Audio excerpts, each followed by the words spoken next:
If you have lost a life partner or a close loved one, I have an increased empathy for you.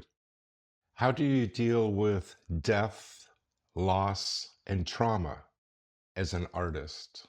Well, really, for that matter, just as a human being. At the end of this video, I'll show you how I dealt with trauma with some new pieces that I recorded. There's a great quote by C.S. Lewis: "The pain I feel is the happiness I had before. That's the deal." And I love that quote because it reminds us the pain and the grief we feel of losing a loved one is because we had such beautiful memories and moments with them.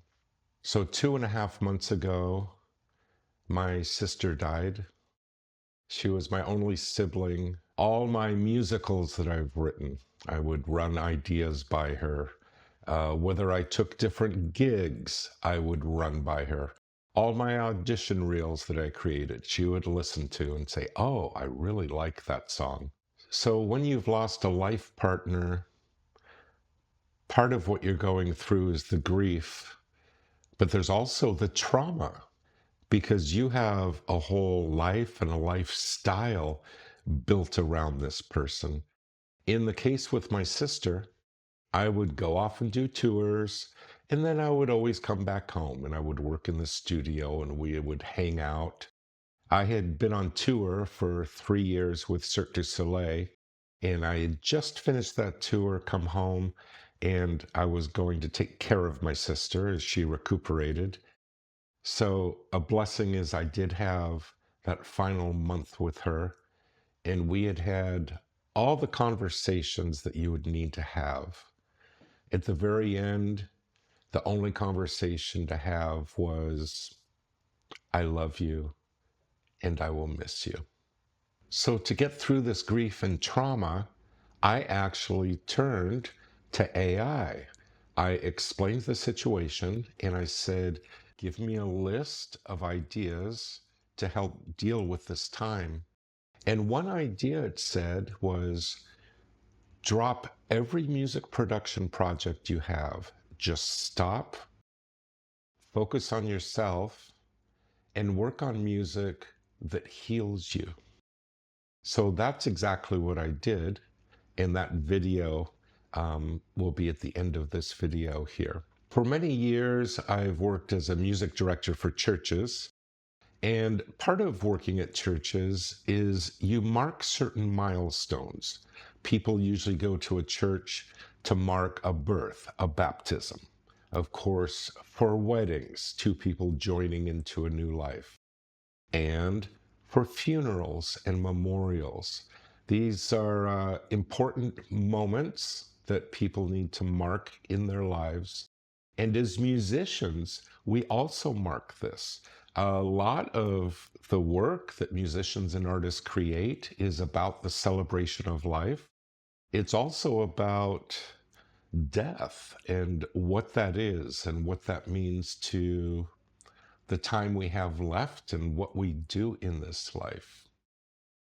Now, I create a lot of dark and suspense music and also parody music. But when I create dark music, I'm actually in a very happy, joyful place. I just can't work on dark music when I'm in grief or when I'm going through trauma. I can't work on comedy or parody music either, because in that time, nothing feels funny. So I did what AI suggested. I dropped all of my music projects and I tried to find a music that was healing for me. And what I ended up doing was recording keyboard harp songs. Now, these are very, very simple songs. They were just for me for healing, but I did record over 50 pieces. And one of those pieces I call the Flower Harp Song. My sister's very last words to me before she was unplugged were, "Remember to water my flowers."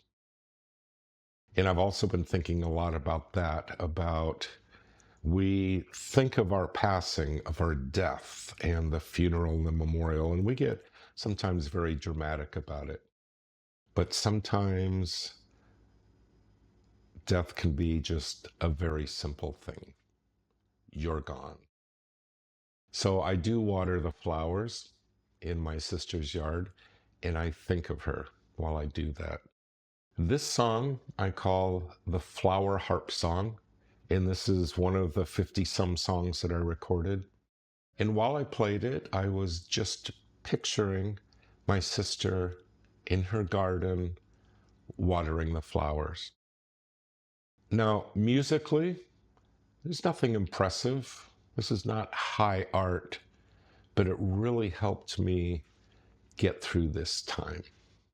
If you have lost a life partner, I hope you can find something that brings you a little joy so that the grief can turn to memories of joy.